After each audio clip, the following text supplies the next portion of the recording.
Welcome to The Vibrant Couple. My name is Valdo Lallemand. I'm a relationship coach. I created The Vibrant Couple to further my purpose of liberating love through connection and playfulness.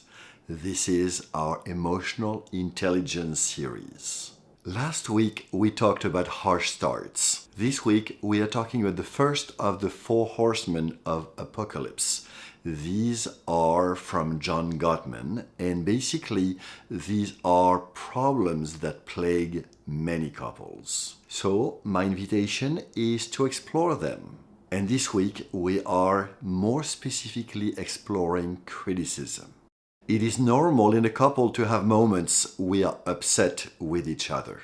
It's also normal to have fights, and fights do not necessarily mean that a couple is on dire straits. There are times with each other where things go as we're expecting and we're happy with each other.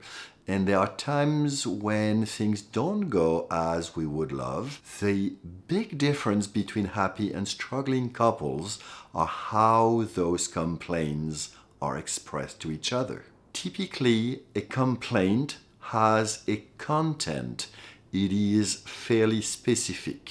A complaint can be expressed as a criticism when it becomes more global, when it becomes about the other person's character. So if we look at scenario 1 from the video I made last week on harsh starts, you can see the link up there. It's at minute 4.00. We had the scenario of a man who was distracted on his phone and his wife was upset to not have his attention. I presented as a harsh start in which she said, "You never pay attention to me." We looked at harsh start being that it goes from 0 to 60 instantly, and the harsh startness is about the way it starts, because the person basically gets startled, whatever the content. In that case, "you never pay attention to me," was that also a criticism? And so the answer is definitely yes, because it is made global by the never. One way the wife could have expressed herself as a complaint but not a criticism would be to say, "I see you play on your phone, I would love to get some attention," which is very different from the "you never pay attention to me." And so in our current scenario, it is both a harsh start and a criticism.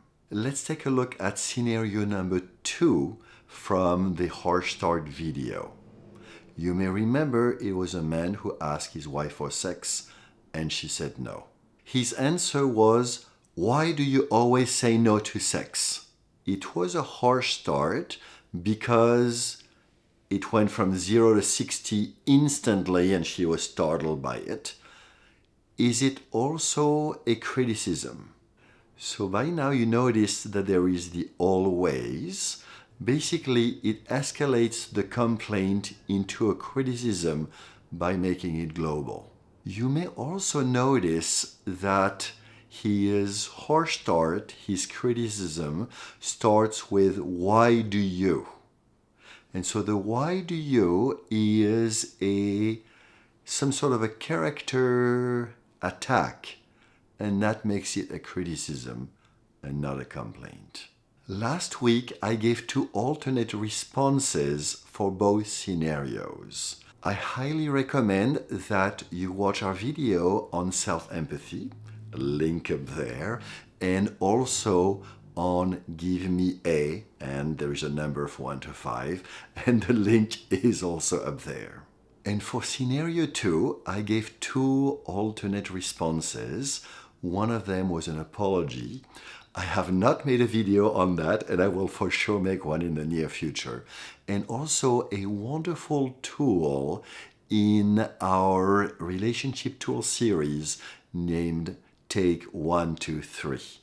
Link up there. This week, I am intentionally not going to go into alternate solutions because I want to focus on what a criticism is. I could go into great detail about all possible examples of criticisms. My intent here is for us to learn to feel how it is when we receive a criticism. We all make mistakes in relationships, and we learn from these mistakes. Actually, hopefully, we do learn from them. In the case of a criticism, there is a very strong "what's wrong with you" vibe in the criticism. So, of course, one can catch oneself in the making of the criticism and then have an alternate scenario, an apology. Please let me do a take two. I, however, believe that it is when we are the recipient of criticism that we know that it feels terrible and we don't want to do that onto others. So, homework until the next video that will be on contempt. Please pay attention to your relationships and to all the exchanges you have, including with yourself, because we are typically very self-critical. And so pay attention to what complaints are, then what harsh thoughts are when they happen, and notice how they impact the person you're talking to, or how you get impacted when you are the recipient. Also pay attention to criticisms. My hunch is that you're going to have a lot of questions, and so please write them down below in the comments, because I thrive on comments and would love to be able to respond to all your questions. It is very likely that you will discover elements that may not be a harsh start, may not be a criticism, or you may say, this is more than a criticism. So this is why I have these future videos on contempt and defensiveness and on stonewalling, and there will be many more on all that afflicts couples and how we can gain emotional intelligence through them. I hope you enjoyed this short video. It was very intentional for me to focus just on criticism. If it inspired you to develop more emotional intelligence, I invite you to hit the like button below and subscribe so you can be notified when I publish new juicy content. I look forward to seeing you very soon.